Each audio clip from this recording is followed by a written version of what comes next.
பணம் வேணும் அப்படிங்கிற ஆசையால ஒரு கணவன் மனைவி சிவனை நோக்கி அழுதாங்க. சிவனும் காட்சி தந்து 3 பகடைகளை கொடுத்தாரு. ஒவ்வொன்றையும் ஒரே ஒரு முறை தான் உருட்ட வேண்டும் அப்படின்னும், உருட்டும் போது மனசில் என்ன நினைக்கிறீங்களோ அது நடக்கும் அப்படின்னு சொன்னாரு.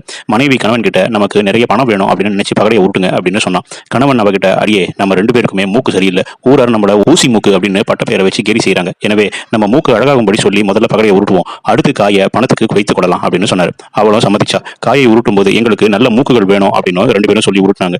மூக்கு அப்படின்னு சொல்றதுக்கு பதிலா மூக்குகள் அப்படின்னு சொன்னதால கை, கால், முகம், வயிறு, வாய் எல்லா இடத்துலயுமே மூக்குகள் முளைக்க ஆரம்பிச்சது. வருத்தப்பட்ட தம்பதியர் அடுத்த காயை உருட்டும் போது அவசரத்துல எங்களுக்கு இந்த மூக்குகள் வேண்டாம் அப்படின்னு சொல்லி உருட்டுனாங்க.